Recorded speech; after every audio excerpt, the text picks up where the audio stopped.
예, 안녕하세요. 변호사 조기현입니다. 오늘은 청소년 사건 보호 처분의 종류, 처벌 수위와 변호사의 역할에 대해서 알아보도록 하겠습니다.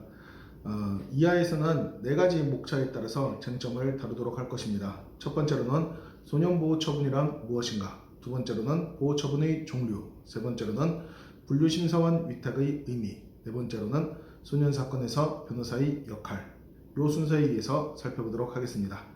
우선 소년보호처분이 무엇인지 설명을 해드리겠습니다.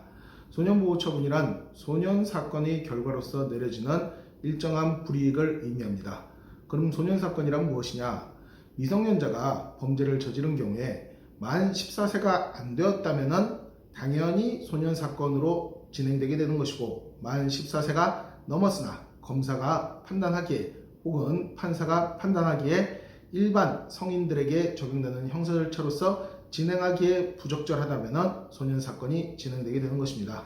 쉽게 얘기해 가지고 청소년이나 소년들이 범죄를 저질렀을 때, 물론 청소년 소년 구분은 여기서는 특별한 의미는 없습니다. 만 19세 이하가 범죄를 저질렀을 때 형사 사건이 아닌 미성년자에게 적용되는 일종의 형사 절차, 이것을 소년 사건이라고 이해하시면 됩니다. 형사 절차가 아니기 때문에 최종적으로 처벌이 내려진다 하더라도 이것은 형사처벌이 아닙니다. 소년 사건에서 최종적으로 내려지는 처벌을 소년보호처분이라고 하게 되는 것입니다.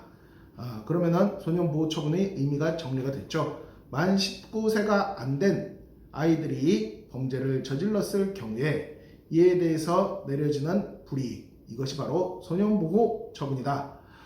소년보호처분이 무엇인지 알아봤기 때문에 이제 다음 주제인 소년보호처분의 종류에 대해서 알아보도록 하겠습니다. 우리 소년법은 소년보호처분의 종류를 총 10가지 처분으로 구분하고 있습니다. 그리고 그것을 편의상 1호 처분부터 10호 처분이라고 일컫게 됩니다. 1호 처분은 부모에게 위탁, 2호 처분은 수강명령, 3호 처분은 사회봉사명령, 4호 처분은 단기보호관찰, 5호 처분은 장기보호관찰, 6호 처분은 소년원 외 기타 시설의 위탁, 7호 처분은 치료감호소 등 의료기관의 위탁, 8호 처분은 1개월 이하 소년원 수감, 9호 처분은 6개월 이하 소년원 수감, 10호 처분은 2년 이하 소년원 수감이 되겠습니다. 총 10개의 종류의 소년보호처분이 있고, 이하 구분되는 것으로서 소년 사건 절차 진행 중에 내려지는 불이익으로서 소년분류심사원 위탁이라는 것이 있습니다.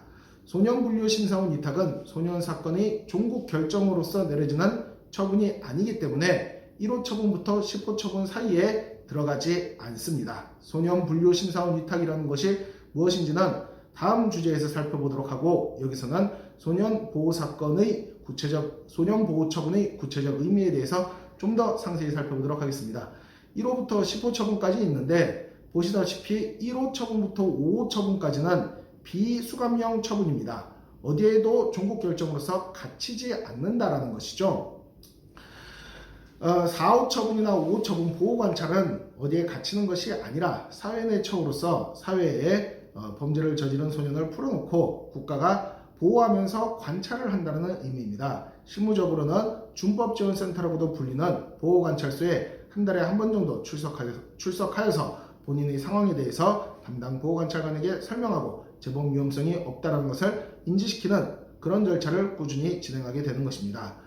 이에 비해서 6호 처분 이상의 처분은 수감형 처분이라고 불립니다. 6호 처분은 소년원은 아니지만 소년이 일정 기간 맡겨져서 사실상 수감생활 비슷한 준수감생활을 하도록 하는 처분이 6호 처분입니다. 종교기관에 딸려있는 소년을 교화시키기에 적당한 기관 등에 위탁되는 것이 보통입니다. 통상 6개월 정도 위탁되고, 위탁된 소년 입장에서는 소년원 수감이나 다를 바 없이 상당히 답답함과 지루함을 느낄 수도 있는 처분입니다. 7호 처분은 보통의 범죄를 저지른 소년들에게 내려지는 처분이 아니고, 정신적으로 문제가 있어서 범죄 행위를 저지른 소년에게 내려지는 처분으로서 정신병원 등에 수감돼 가지고 치료를 받는 것이 7호 처분입니다. 그리고 우리가 흔히 얘기하는 소년원 간다 하는 것은 8호, 9호, 10호 처분으로서, 8호 처분은 그 기간이 짧은 한 달 이내고 구호 처분은 6개월 이내, 실무적으로는 통상 4개월 정도 수감 생활을 하게 되는 경우가 제일 많습니다. 그리고 10호 처분은 2년 이내, 이것은 상당히 길죠. 동안 소년원에 갇히게 되는 것이 8, 9, 10호 처분입니다. 여기서 주의해야 할 것은 제가 처음에 설명드렸다시피 소년사건은 형사사건과 구분되는 절차이기 때문에 소년사건의 종국 결정으로서 교도소에 가는 처분은 없다는 것입니다. 만약에 소년이 19세가 안 된 소년이 중범죄를 저질러서 소년사건이 아닌 형사 절차로 진행된다면 1호 처분부터 10호 처분에 해당하는 소년보호 처분을 받는 것이 아니라 최종적으로는 징역형을 선고받아가지고 소년교도소에 수감되게 되는 경우가 있을 수 있습니다. 이것은 소년보호 처분과는 전혀 다른 별개의 처벌로서 소년사건의 종국 결정으로서 내려지는 처분은 아닙니다. 보호처분의 종류를 개괄적으로 살펴본 만큼 그 다음은 분류심사원 위탁에 대해서 이어서 살펴보도록 하겠습니다. 제가 아까도 잠깐 언급했는데 분류심사원 위탁이라는 것은 무엇이냐? 이것은 소년사건 종국 결정으로서 내려지는 것이 아니라 소년사건 진행 중에 아이가 도주를 할 우려가 있거나 혹은 증거를 인멸할 우려가 있거나 혹은 소년에 대해서 상세히 살펴보고 최종적으로 처분을 내릴 필요 등이 있는 경우에 최종 처분이 아니라 중간 처분으로서 수사나 재판 중에 분류심사원이라는 수감시설에 가둬놓는 것이 소년분류심사원 위탁처분입니다. 그러므로 분류심사원 위탁처분 이후에 최종적으로 종국 결정이 내려지게 되는 것이고 이 종국 처분은 제가 아까 말씀드렸던 1호 처분부터 10호 처분까지 사이에서 내려지게 되는 겁니다. 사실 이런 식으로 구분하여 본다면은 분류심사원 위탁에 됐다가 종국 결정이 내려질 수도 있고 분류심사원 위탁 없이 종국 결정이 내려질 수도 있다는 측면에서 실제로 받게 되는 불이익의 총류는 총 20가지라고 볼 수 있겠죠. 왜냐면은 분류심사원 위탁 된다 안 된다 이 경우의 수 2가지에다 곱하기 10을 하게 되면은 총 20가지 처분 중에서 하나의 불이익을 입게 된다고 볼 수 있습니다. 분류심사원 위탁은 실무적으로 굉장히 중요한데 2가지 의미가 있습니다. 경미한 범죄를 저지른 소년의 경우에는 첫 번째 목표가 분류심사원에 위탁되지 않도록 해야 된다라는 측면에서 굉장히 중요한 의미가 있고 또 중한 범죄를 저지른 경우에는 분류심사원 위탁 중에 최선의 생활을 해가지고 최종 종국 결정의 처분 수위를 낮춰야 한다는 측면에서 중요한 의미를 갖습니다.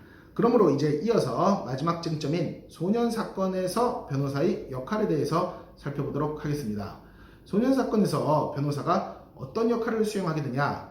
소년사건이 처음에 개시되면은 경찰 단계, 그 다음 검찰 단계, 그 다음 검찰의 보호사건 송치, 그 다음 분류심사원 단계, 그 다음 종국결정 이런 식으로 진행되게 되는데 소년사건에서의 변호사는 통상적으로 최초 수사 단계부터 개입을 해서 소년이 스스로에게 불이익한 진술을 하는 것을 막는 역할을 합니다. 소년은 무엇이 범죄이고 무엇이 범죄가 아닌지, 무엇이 본인에게 유리한 진술이고 무엇이 본인에게 불리한 진술이지, 어떤 부분을 자백을 해야 될지, 어떤 부분을 숨기고 가야 될지에 대해서 올바른 판단을 내릴 만한 법적인 지식이 없는 경우가 대부분입니다. 이에 변호인이 보조인으로서 조력을 하여 소년에게 적절한 진술 방향을 설정을 해주게 됩니다. 여기서 진술 방향이라는 것은 무조건적인 자백이 될 수는 없겠지만 그렇다고 무조건적인 부인이 되어야 하는 것도 아닙니다. 사안마다 가장 적절한 형태의 진술, 그로 인해서 본인에게 내려질 처벌과 불이익을 가장 최소화할 수 있는 진술이 필요한 것입니다. 그리고 아까 말씀드렸다시피 경미한 범죄를 저지른 소년의 경우에도 분류심사원에 위탁됐다가 1호나 2호, 3호, 4호, 5호 처분이 내려질 수도 있기 때문에 초기 수사 단계에서 변호사가 개입을 한다면 분류심사원 위탁 없이 비수감형 처분으로 끝내는 것을 목표로 삼을 수 있습니다. 또한 분류심사원 위탁이 될 수밖에 없는 중한 범죄를 저지른 소년의 경우에는 분류심사원 위탁 후 최종적으로 내려지는 처분 수위가 낮춰지도록 또한 변호사가 적절한 조력을 할 수 있습니다. 이처럼 소년 사건의 진행에 따라서 다양한 결과가 나올 수 있는 만큼 소년에게는 소년법에 정통한 소년 사건에 충분한 능력을 갖춘 변호사의 조력이 필요한 경우가 있을 수 있다 할 것입니다.